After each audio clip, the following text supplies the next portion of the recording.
안녕하십니까. 국민에게 보고하다 김성호입니다. 여러분 즐거운 주말 보내고 계십니까? 오늘 방송은 키워서 먹을까 지금 먹을까 이러한 소재로 한번 나누어 보겠습니다. 방송 전에 여러분 아직 김태우TV 구독자 아니신 분들께서는 김태우TV를 이 구독으로서 응원해 주시기 바랍니다.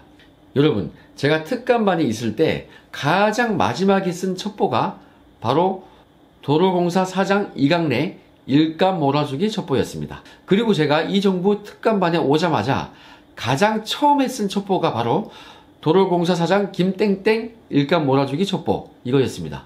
사람 이름만 빼고는 첩보 혐의자의 직위와 첩보 제목이 똑같습니다. 그런데 여러분 그 처리는 전혀 달랐습니다. 한 명은 사전기관에 조사를 하라고 이첩까지 했고요. 다른 한 명은 아무런 조치가 없이 지금까지 도로공사 사장으로 근무를 하고 있습니다. 한 명은 지난 정부 사람이고 한 명은 친여권 성향이기 때문입니다. 이강래 사장은 삼선 의원 출신이고 DJ 정부에서 정무수석을 했고요. 10여 년 전에 민주당 원내대표를 역임한 거물급 정치인입니다. 뭐 한마디로 유명인사죠. 여러분 저는 청와대 특감반이 있으면서 일을 할 때요 겁을 내지 않았습니다. 일을 겁내지 않아요. 친여권 거물급이라고 해서 비리가 입수되었음에도 불구하고 사실관계를 확인하지 않는다던가 보고를 안 한다던가 묵혀둔다거나 저는 이러한 행위를 절대 하지 않았습니다. 어찌 보면요 통상의 사람들이 볼 때에는 참 겁이 없죠. 하지만 저는요 그렇게 눈치 보면서 살 거면요 수사관을 왜 합니까? 그리고 청와대 특감반을 왜 갑니까? 그런 일을 하고 싶어서 간 거예요. 멋지게 살고 싶어서 간 겁니다. 그렇게 거학을 척결하면서 사는 게 그게 멋지게 사는 거죠. 거기서 성취감을 느끼는 건데 그걸 안 한다면요 처음부터 수사관을 하지 말아야죠. 사업을 하든가 돈을 버는 직업을 택했어야 할 것입니다. 그래서 저는요 권력의 입에 맞춰서 맞춤식 서비스식으로 그렇게 수사하는 사람이 가장 한심해 보입니다. 그렇게 비겁하게 살 거면요 그 자리에 왜 있습니까? 그게 뭐가 명예가 있고 그런 권력이 뭐가 권력이라고 거기에 붙어 있는 건지 참 이해가 가지 않습니다. 특히 청와대의 청자만 들어도 알아서 기는 사람들이 있어요. 그런 식으로 일한다고 평가받는 공무원이 있다면 그 사람은 요직에 앉히면 안 됩니다. 그냥 눈치 안 볼 수 있게 한직에 앉히면 되는 거예요. 어디 관리과장 하면 되는 거예요. 아무튼 저는 실세 중 한 명인 이강래 사장에 대한 일감 몰아주기 첩보를 썼습니다. 도로공사 내부자 간부한테 처음 들었는데요. 그 사람이 검찰에서는 그런 적이 없다고 딱 잡아떼더군요. 처음 저한테 제보를 할 때 그 내부자가 이렇게 얘기했습니다. 자기 사장이 누구 시켜서 도로공사 휴게소에 커피 내리는 그 기계, 커피 머신 딱 이렇게 표현했거든요. 그 커피 머신을 특정 업체의 제품을 납품시킨다. 그렇게 일감을 몰아준다. 이렇게 제보를 했습니다. 그래서 이강래의 정치적 후배죠.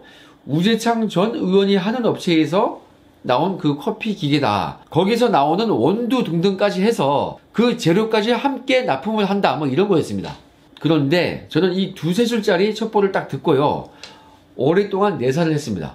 그래서 저는 이것을 확실히 크로스 체킹을 했습니다.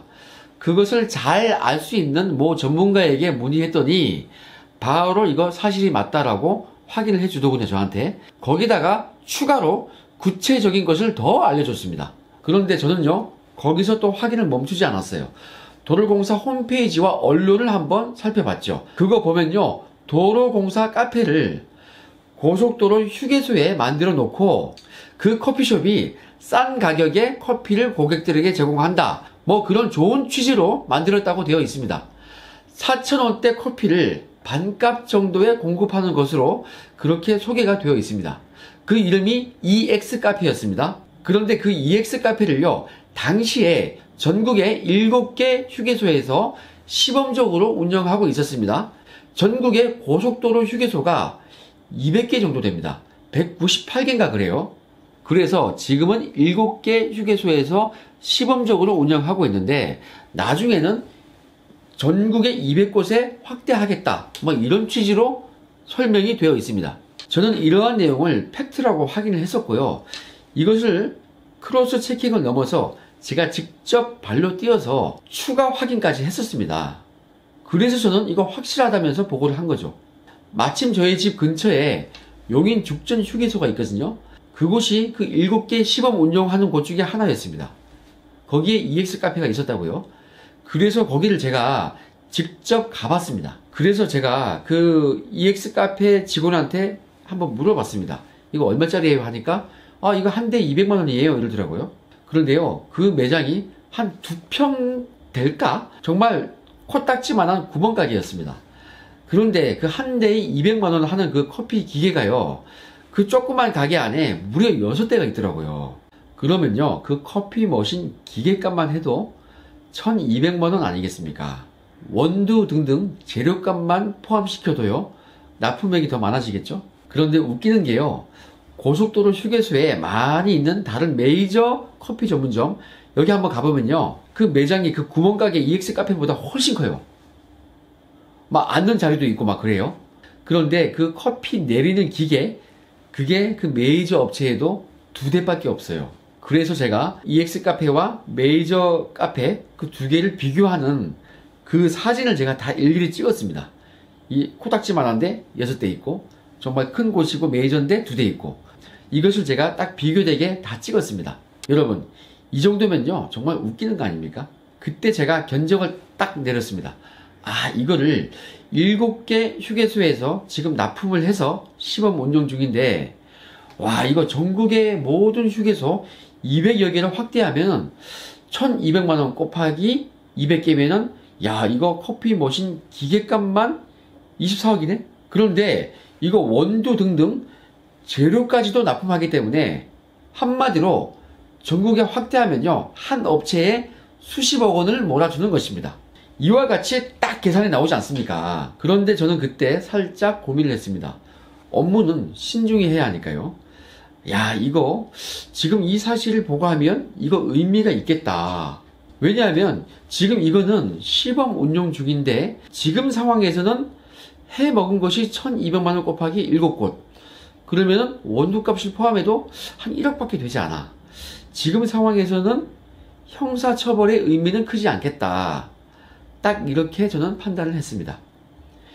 이거 전국적으로 200곳으로 확대될 때까지 이거 기다리면은 수십억짜리 비리를 잡아내는 첩보가 되겠지만은, 그러한 것을 뻔히 알면서 그때까지 일부러 기다려서 일부러 묵혀가지고 키워서 잡아먹는다? 야, 이거는 할 짓이 아니지. 이거 범죄할 거 알면서 키우는 것은 내 스타일이 아니야. 저는 그렇게 생각을 했습니다. 수사기관에서 진행 중이거나 종료 직후인 범죄, 즉 현행범을 체포하듯이 이것을 감찰에 접목시켜서 지금 이것을 그만두도록 제대로 보고해야겠다. 이렇게 저는 판단을 한 것입니다.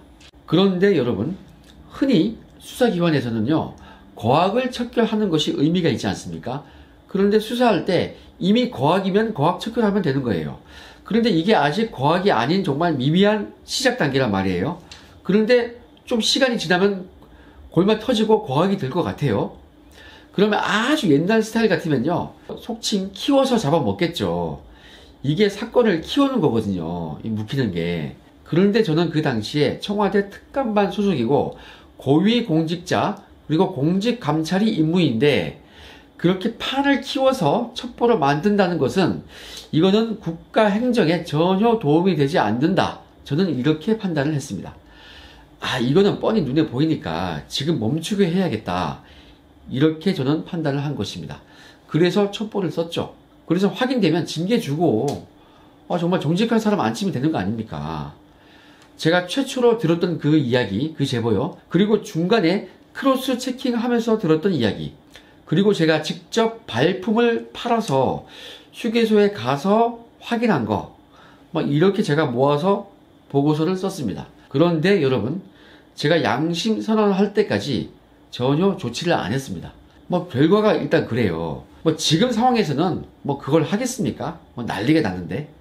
이제는 안 하겠죠. 그러니까 뭡니까 여러분? 제가 이 사건을 진행 중인 상태에서 확인해서 책임 있는 사람들한테 보고를 함으로 인해서 국가 세금이 더 낭비되는 것을 막은 거죠.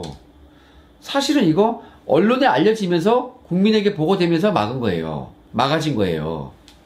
하여튼 그 당시에는 제가 언론에 양심 선언을 할 때까지도 조치를 안 했던 것이었습니다. 양심 선언을 하고 언론에 대서특필되고 하니까 더 못하게 된 거죠. 정말 국가를 위하는, 그리고 국민의 세금을 전략하는 정말 좋은 첩보라고 저는 자평하고 있습니다. 그렇지 않습니까, 여러분? 진행 중인 상태에서 더 이상 썩지 않게 딱 그것을 방지하고 도려내는, 초기에 예방을 하는 정말 좋은 첩보라고 저는 생각을 하고 있습니다. 이것을 나중에 동부지검에서 수사를 했는데요. 사실 이거는요, 검찰로서는 감찰로서 예방을 한 것으로서 큰 의미가 있는 거지, 형사처벌로는 아직 덜 묵혀진 1억 정도의 상태에서 수사에 착수했기 때문에 수사하는 입장에서는 크게 보이지 않습니다. 그러니까 수사할 때는요, 속칭 묵혀놓고 키워서 잡아먹는 겁니다. 결정적으로 그 최초 제보자가 입을 끝까지 닫아버렸어요. 그런데 여러분, 진실은 어디 가지 않습니다. 저는 국민 여러분의 세금이 아껴진 것으로 만족을 하고 있습니다. 그거 전국 200곳에 확대가 돼봤어 봐요. 메이저 업체도 커피 기계 2개 쓰는데 코딱지만한 그 2평짜리 카페에서 6대를 쓰다니, 그게 다 여러분이 납부한 그 세금으로 구입한 기계 아니겠습니까? 그런데 여러분, 그로부터 시간이 또 몇 개월 지났습니다. 역시 진실은 어디 가지 않습니다. 일감 몰아주기 첩보, 현행범 첩보, 그거 여러분 어떤 것 같습니까? 지금 똑같은 혐의, 일감을 몰아줬다고 해서 도로공사 사장이 또 구설에 올랐습니다. 이거는 자신의 동생이 주주로 있는 회사에 일감을 몰아줬다, 뭐 이겁니다. 얼마 전 JTBC가 먼저 특종 보도를 했습니다. 인스코비가 도로공사의 스마트 LED 등에 들어가는 핵심 부품인 PLC 칩을 사실상 독점으로 납품하면서 폭리를 취해왔다, 뭐 이런 거였습니다. 인스코비의 최대 주주인 밀레니엄 홀딩스의 대표이사는 이강래의 둘째 동생이고요. 이강래의 셋째 동생은 인스코비의 바이오 자회사 인스바이오팜의 주주입니다. 그리고 인스코비의 스마트 그리드 사업 분야가 빠른 성장을 했다고 그렇게 보도가 되어 있습니다. 이 보도에 따라서 민주노총이 청와대와 국민권익위원회에 그 정식으로 문제 제기를 한 것으로 그렇게 알려져 있습니다. 이거 이렇게 되면요, 결국에는 수사를 안 할 수가 없는 겁니다. 이거는 가족의 주머니랑 같은 주머니이기 때문에요, 수사 결과로 확인이 된다면요, 이거는 뇌물수수 혐의가 있습니다. 그냥 지인 회사에 몰아줬다면 제3자 뇌물수수죄가 되는데요, 직계 가족이라면 그냥 뇌물수수가 되는 겁니다. 여러분, 저는 이것을 보고요, 제가 1년 전에 썼던 그 첩보를 국민들이 진실이라고 평가할 것으로 그렇게 생각을 하고 있습니다. 일감 몰아주기 혐의, 그것이 이번에는 정말 골문 상태로 터진 것 같죠? 드디어 규모가 있는 상태에서 일감을 몰아준 것으로 그렇게 언론에 보도가 되었습니다. 그것도 JTBC와 민주노총이 문제를 제기한 것입니다. 이거 보면요, 커피 머신기 건도 사람들이 충분히 심정적으로는 이해를 할 것으로 그렇게 판단을 하고 있습니다. 여러분, 키워서 잡아먹지 않고 여러분들께서 피땀으로 벌어서 내신 그 세금을 아끼는 마음으로 일했던 국민을 향한 저의 이 충심을 이제는 이해를 해 주실 것으로 생각하고 있습니다. 제가 청와대에서 얼마나 치열하게 일을 했는지 이해하셨을 것으로 생각합니다. 결국 검찰이 이 사건을 수사하게 될 텐데요, 저의 친정인 검찰이 이 사건을, 이 진실을 제대로 밝혀줄 것으로 기대하고 있습니다. 참 권력자들이 이렇게 하려고 그 우리 특감반원들한테 공공기관 리스트 그 부정적 세평 우리한테 그렇게 시킨 건지 참 한심합니다. 제가 공공기관 블랙리스트 얘기했었죠? 보십시오. 그렇게 했으니까 이런 결과가 나오는 거예요. 정파에 따라서 보수 쪽이면 몰아내고 자기 쪽이면 안 치고, 이게 기준이 되니까 이러한 비리 의혹이 나오는 것입니다. 그냥 실력과 자격만을 가지고 심사했으면요, 이런 결과는 안 나오죠. 자, 여러분, 이 정부의 민낯이 빠짐없이 드러날 것을 기대하면서 오늘 방송은 여기까지 하겠습니다. 행복한 하루 되십시오. 감사합니다.